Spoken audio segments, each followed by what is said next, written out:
Now, one topic I talked about sort of on this sort of theme last year when we had a group of young people come hear us involves the so-called robber barons. And I'll just say a brief thing about them. The robber barons are the industrialists of the 19th century who were, I mean, these really are the guys with the white mustaches and the sacks of money. And again, the impression you get in your textbooks is that, you know, these are terrible exploiters who took advantage of the consumer and they could just charge whatever they wanted because they were the terrible monopolists and they got fat off of the backs of good, decent people and all the rest of it. Okay, now it's true, there were some bad industrialists in the same way there are bad dentists, bad bookbinders. I mean, sure, no argument there. But we can distinguish between people who were bad businessmen who used the government in order to cripple their competitors. We can say, yeah, boo hiss to them.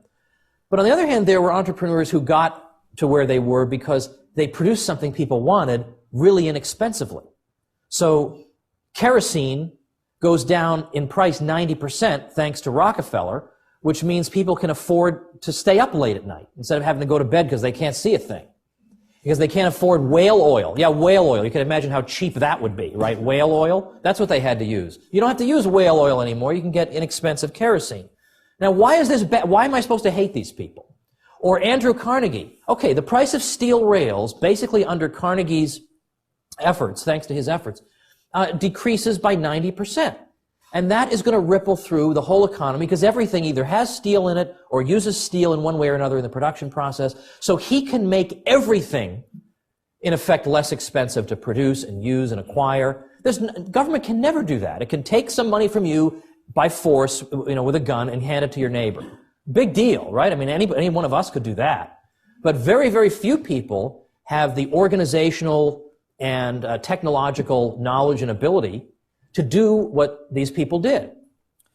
Or another one is Cornelius Vanderbilt. And the difference between Vanderbilt and the others is that Carnegie and Rockefeller and some of these others were known for their philanthropy. I mean, they're just giving away money at the end of their lives. They're just throwing it at anything. You know, you got a pulse, here's $1 million. They're just throwing it at everybody. Vanderbilt wasn't that way. He put up the seed money for Vanderbilt University, but then basically he just decided to keep the money. But all the same, if you look at his career, it starts off in the steamboat industry, and that's what I'll basically talk about, but later on he got into railroads and other stuff. But Robert Livingston and Robert Fulton had been granted by New York a monopoly of steamboat traffic. And Vanderbilt was hired, in effect, to run a steamboat in defiance of this monopoly. He's going to transport people between New Jersey and Manhattan, even though technically he's not allowed to. And he managed to evade capture and to charge only 1/4 of what these monopolists were charging. Well, eventually the steamboat monopoly was overturned, so Vanderbilt can sort of legitimately get into the business. So, thanks to his efficiency, travelers going from New Brunswick to Manhattan were now paying 6 cents per trip instead of several dollars. They're paying 6 cents per trip. They ate for free. Look, here's free. Just come on board. I'll give you like a hot dog or whatever. I don't know if they had hot dogs then, or they would probably be even more disgustingly produced than they are now. But trips are going from several dollars to a few cents consistently. On one of his routes, he dropped the fare entirely, so you could travel for free, and he just hoped maybe you'd buy some of his food. Now, even when he's dealing with competitors who are getting government assistance, he still beats them. So Edward Collins gets a grant from the government of $858,000 a year to provide mail delivery across the Atlantic. Well, Cornelius Vanderbilt is getting a big fat zero from the government, and yet he enters the field. He outperforms Collins in passenger travel and in mail delivery, and he does so with no subsidy at all. Congress eventually did away with this subsidy to Edward Collins, and Collins wound up going bankrupt. Meanwhile, Vanderbilt is also outperforming 2 steamship lines that are also subsidized, that are bringing passengers and mail to California, and they're charging $600 per passenger per trip. Vanderbilt, with no subsidy, charges $150 per passenger and delivers the mail for free.